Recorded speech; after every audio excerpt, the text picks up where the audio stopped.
બંને સરપંચશ્રી, વિદાય લેતા કિરણભાઈ, પેટા શાળાના તમામ આચાર્યશ્રીઓ, શાળાના સ્ટાફગણ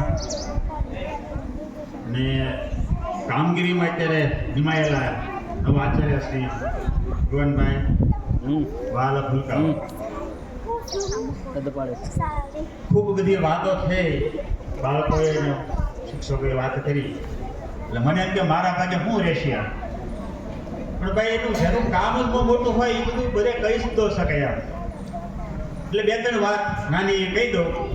કિરણભાઈ એટલે કે એક વહીવટી કુશળ, દીર્ઘદ્રષ્ટા અને બાળ પ્રેમી એવા કિરણભાઈ.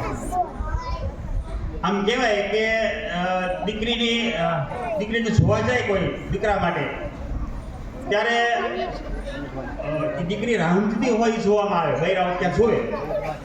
અને એમાં ખાસ લાપસીનું રાંધવાનું કહેતા ત્યાં જો જે દીકરીને લાપસી રાંધતા સરસ આવડે ને એ પાકું એમ, એનું ઘર ચલાવી શકે પછી એમ.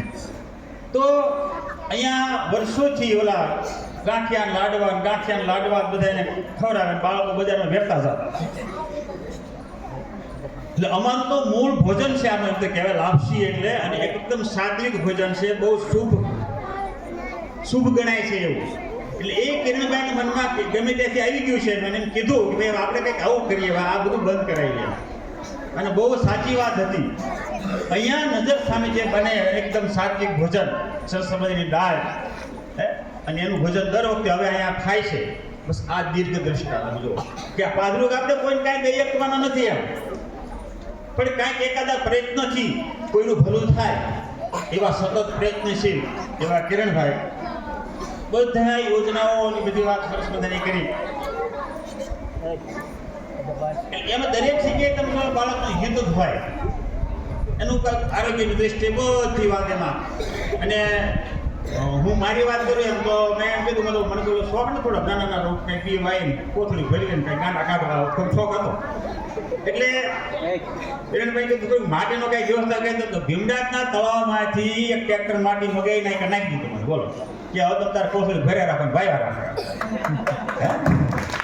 અને એટલું બધું કામ આવ્યું એમ, એટલું બધું કામ આવ્યું છે એટલે વાત જ આવવા દો. આજે ઈ રોપાયા જે છે ને મોટા વૃક્ષ થઈ ઊભા છે ને એ જોઈ છે ત્યારે આપણને આનંદ થાય કે જુઓ કોઈ એકનો પ્રયત્ન આમાં કોઈ કામ નથી કરતો એમ.